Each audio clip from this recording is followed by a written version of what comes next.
भारत के anti conversion laws यानी धर्मांतरण विरोधी कानून इतने कंट्रोवर्शियल क्यों हैं? अच्छा, इस पूरे मामले को समझने के लिए चलिए शुरुआत करते हैं उत्तर प्रदेश के कुछ बहुत ही हैरान करने वाले आंकड़ों से। तो बात है उत्तर प्रदेश की।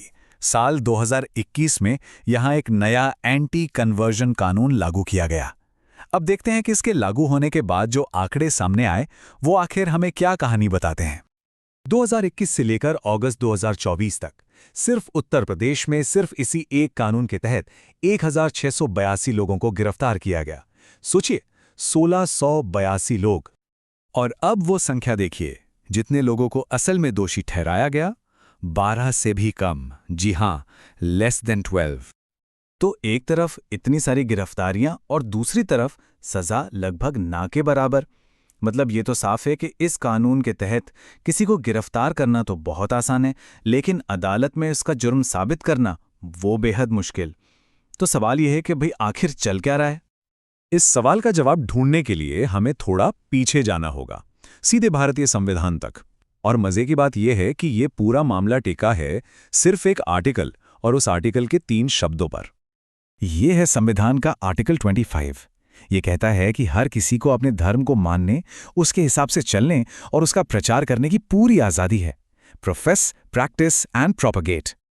और सारी की सारी बहस इसी एक शब्द पर आके अटक जाती है, प्रोपगेट, यानी प्रचार।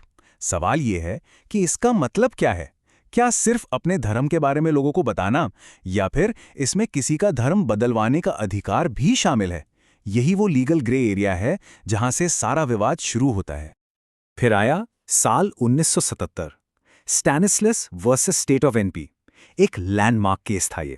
इसमें सुप्रीम कोर्ट ने एक बहुत बड़ी और साफ बात कही।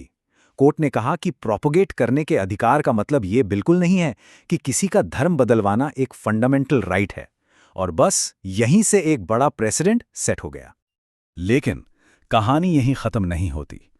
आज जो राज्यों में एंटी कन्वर्जन लॉज हैं, वो 1977 के उस फैसले से कहीं ज्यादा सख्त हैं, बहुत आगे निकल गए हैं। और जो लोग इन कानूनों की आलोचना करते हैं, वो इसमें 4 बड़ी खामियों की बात करते हैं। तो ये 4 मुख्य बातें क्या हैं?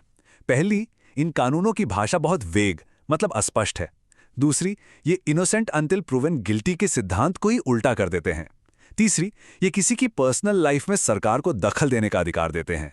और चौथी, ये किसी को भी शिकायत करने का हक देते हैं, जिससे इसके मिसयूज का खतरा बढ़ जाता है। चलिए पहली खामी को समझते हैं। कानून कहता है कि अल्योमेंट या प्रलोभन देकर धर्म बदलवाना गैर कानूनी है। पर सवाल यह है कि प्रलोभन है क्या? मान लीजिए कोई धार्मिक संस्था मुफ्त में शिक्षा या स्वास्थ्य सेवा दे रही है और उससे प्रभावित होकर कोई अपना धर्म बदल लेता है, तो क्या यह प्रलोभन माना जाएगा? क्या यह एक अपराध है? यही कंफ्यूजन इन कानूनों को खतरनाक बनाता है।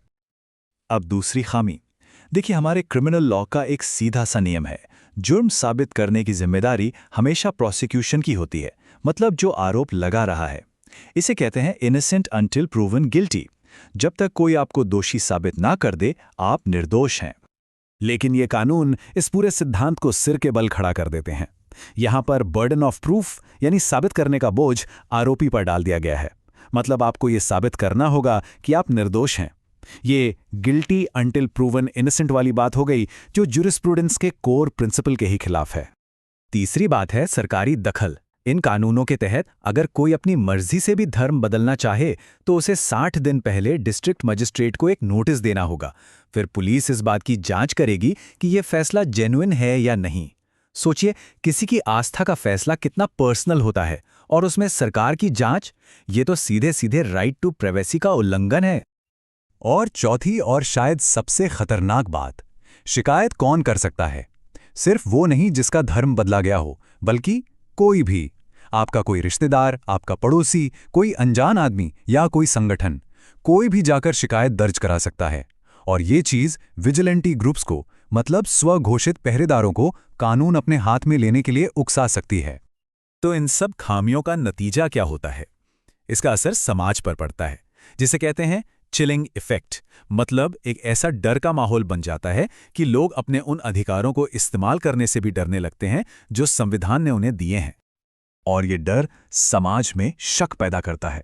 ये एक ऐसी स्थिति बना देता है जहां, जैसा कि किसी ने कहा है, पड़ोसी आप पर नजर रखने वाले बन जाते हैं और दोस्त शक के दायरे में आ जाते हैं।